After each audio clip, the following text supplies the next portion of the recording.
அன்பு நண்பர்களே, அனைவருக்கும் அன்னை சமையல் உமாவின் அன்பான வணக்கங்கள். இன்றைக்கி அன்னை சமையலில் பார்க்க போகிறது சிம்பிளான ஒரு குழம்புங்க.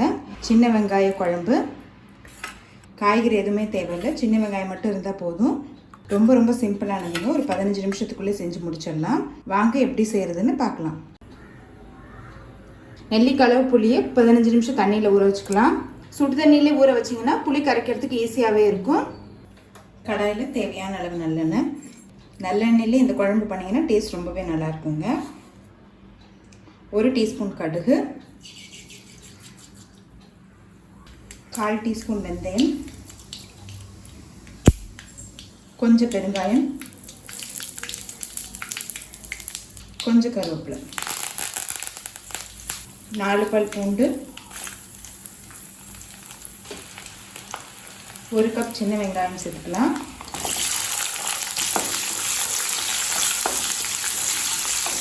சின்ன வெங்காயத்தை எண்ணெயில் நல்லா வதக்கிக்கலாங்க.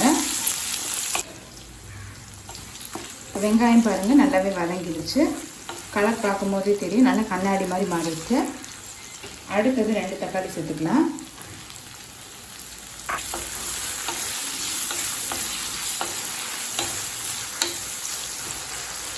புளிக்குழம்பு காரக்குழம்புக்கு தக்காளி கூடுதலாக போட்டிங்கன்னா டேஸ்ட் ரொம்பவே நல்லா இருக்குங்க.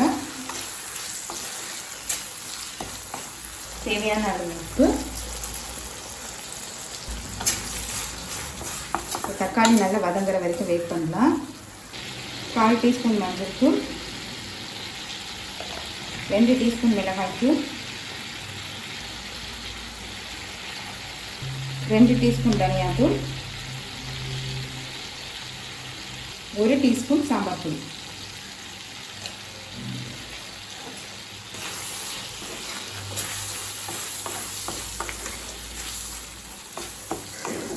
தனியா பொடி சேர்க்கறதுனால குழம்பு நல்லா திக்காக வருங்க, அதனால கொஞ்சம் அதிகமாக சேர்க்குறோம்.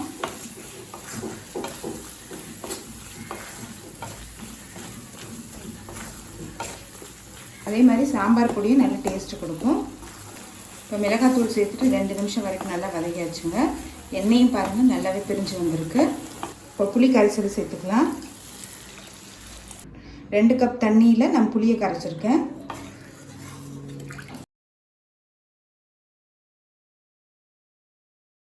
நான் இதில் தேங்காய் அரைச்சி ஊற்ற போகிறது இல்லைங்க. நீங்கள் விருப்பப்பட்டீங்கன்னா தேங்காய் அரைச்சி ஊற்றிக்கலாம். இப்போ புளி கரைச்சிட்டு ஒரு 10 நிமிஷம் ஸ்லோலே இருக்கட்டுங்க. குழம்பு நல்லா திக்காயிட்டு வரும், அது வரைக்கும் நல்லா வெயிட் பண்ணலாம். இப்போ குழம்பு பாருங்கள் நல்லாவே திக்காயிடுச்சு. இன்னும் ஆறின பிறகு திக்காயிடும். நீங்கள் விருப்பப்பட்டீங்கன்னா இதில் 1 டேபிள் ஸ்பூன் அரிசி மாவை தண்ணியில் கரைச்சி சேர்த்துக்கலாங்க. குழம்பு நல்லா திக்காக இருக்கும். அப்படி இல்லைன்னா நீங்கள் கொஞ்சமாக தேங்காய் அரைச்சி கூட ஊற்றிக்கலாம். இப்போ இது கூடவே கொஞ்சமாக வெல்லம் சேர்த்துக்கலாம், கொஞ்சம் பெருங்காயம், இப்போ சின்ன வெங்காய காரக்குழம்பு ரெடி ஆகிடுச்சுங்க. சர்வ் பண்ணிடலாம். இப்போ சுவையான சின்ன வெங்காய குழம்பு ரெடி ஆகிடுச்சு.